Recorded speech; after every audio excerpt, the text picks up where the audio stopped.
بسم اللہ الرحمن الرحیم۔ السلام علیکم ورحمۃ اللہ وبرکاتہ۔ امام اعظم ابو حنیفہ رحمہ اللہ کی علمی بصیرت۔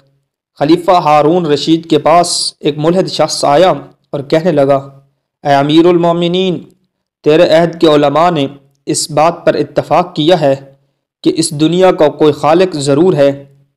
ان میں سے جو عالم اور فاضل ہو اسے یہاں حاضر ہونے کا حکم دیا جائے تاکہ میں آپ کے سامنے اس کے ساتھ بحث کروں اور ثابت کر دوں کہ دنیا کا کوئی بنانے والا نہیں۔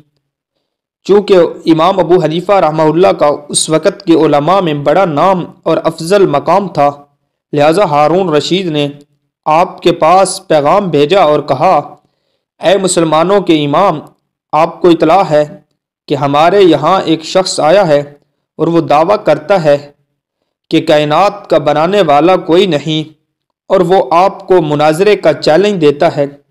امام صاحب نے فرمایا، میں ظہر کے بعد آ جاؤں گا۔ خلیفہ کا پیغام بر آیا اور جو کچھ امام صاحب نے فرمایا اس کو اطلاع دے دی۔ خلیفہ نے دوبارہ پیغام بھیجا۔ امام ابو حنیفہ اٹھے اور خلیفہ کے پاس آئے۔ ہارون رشید نے آپ کا استقبال کیا اور آپ کو ساتھ لایا اور مقام بلند پر جگہ دی۔ سب دربار میں جمع ہو گئے۔ ملحد نے کہا، اے ابو حنیفہ، آپ نے آنے میں دیر کیوں کر دی؟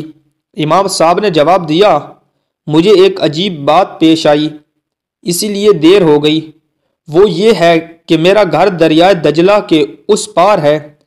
میں اپنے گھر سے نکلا اور دجلہ کے کنارے آیا تاکہ اسے عبور کروں۔ میں نے دجلہ کے کنارے ایک پرانی اور شکستہ کشتی دیکھی جس کے تختے بکھر چکے تھے۔ جوں ہی میری نگاہ اس پر پڑی، تختوں میں اضطراب آیا اور انہوں نے حرکت کی اور وہ خود اکٹھے ہو گئے اور ایک حصہ دوسرے حصے سے جڑ گیا اور بغیر کسی بڑھائی کے سالم کشتی خود بخود تیار ہو گئی۔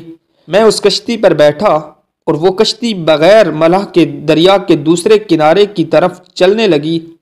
اس طرح میں نے دریا عبور کیا اور یہاں آ گیا۔ ملحد نے کہا، اے روسائے دربار، جو کچھ تمہارا امام اور پیشوا اور تمہارے عہد کا افضل بندہ کہہ رہا ہے، اے سنو، کیا تم نے ایسی جھوٹی بات کبھی سنی ہے؟ شکستہ کشتی بغیر کسی کاریگر کے کبھی خود بھی بنی ہے اور بغیر ملح کے خود بھی کبھی چلی ہے۔ یہ تو محض جھوٹ ہے۔ امام صاحب نے فرمایا، اے کافر مطلق، اگر کسی کاریگر یا بڑھائی کے بغیر کشتی از خود نہیں بن سکتی تو یہ کیسے ممکن ہے کہ یہ عظیم کائنات خود بخود وجود میں آ جائے؟